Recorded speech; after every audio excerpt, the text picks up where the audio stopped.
কৃষকের ভাগ্য উন্নয়নের জন্য হতদরিদ্র থেকে শুরু করে মধ্যবিত্ত পর্যায় পর্যন্ত এদেরকে স্বাবলম্বী করার জন্য কৃষি কার্ড, ফ্যামিলি কার্ড, স্বাস্থ্য কার্ড, সে স্বপ্ন কিন্তু বাস্তবায়িত হওয়া শুরু হয়েছে মাননীয় প্রধানমন্ত্রীর হাত দিয়ে। আপনারা জানেন যে কৃষকদের ভাগ্য উন্নয়নের জন্য যে প্রস্তুতি আপনি করেছেন, আমাদের দলের সম্মানিত চেয়ারম্যান এবং মাননীয় প্রধানমন্ত্রী আমাদের নির্বাচনী ইশতেহারেই বলা ছিল যে কৃষকের ভাগ্য উন্নয়নের জন্য শুধু কৃষক নয়, বাংলাদেশের হতদরিদ্র থেকে শুরু করে মধ্যবিত্ত পর্যায় পর্যন্ত এদেরকে স্বাবলম্বী করার জন্য কৃষি কার্ড, ফ্যামিলি কার্ড, আসবে স্বাস্থ্য কার্ড।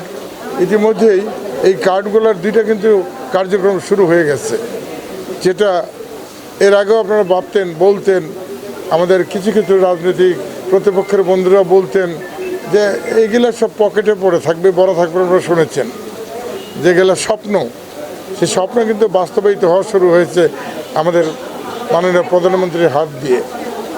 আমরা কৃষকদের ভাগ্য উন্নয়নের জন্য চলমান যত রকম সুযোগ সুবিধা আছে তার উপরই এসে কৃষি কার্ড এবং ফ্যামিলি কার্ডটা মূলত কিন্তু সরাসরি আমাদের কৃষক পরিবারেই চলে যাচ্ছে। একটি পরিবারকে যখন ফ্যামিলি কার্ড দেওয়া হচ্ছে, সে মাসে ২৫০০ টাকা পাচ্ছে সরকার থেকে প্রণোদনা, যেটা ফেরত দেওয়া লাগবে না। আপনার এই টাকাটি যদি আমাদের বিএনপি সরকার না দিত, তাহলে কিন্তু ওই পরিবারটি তাদের এই বাজার সদাই করতে গিয়ে এই ২৫০০ টাকা তো খরচ হতো ফ্যামিলির থেকে।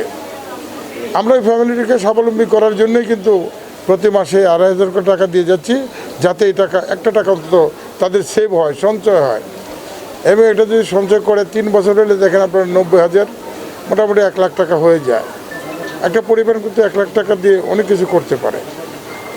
আবার কৃষি কার্ডের বেলায় হতে তাই দেখেন একই অবস্থা, স্বল্প মূল্যে, ন্যায্য মূল্যে কৃষক তার সার, বীজ সব কিনবে, যেখানে আর জালিয়াতি করার কোনো সুযোগই নাই। কারণ পেমেন্টটা হবে কার্ড থেকে। কার্ড থেকে পেমেন্ট হলে ৫০ টাকার জিনিস ৫০ টাকায় তাকে নিতে হবে নির্ধারিত মূল্যে।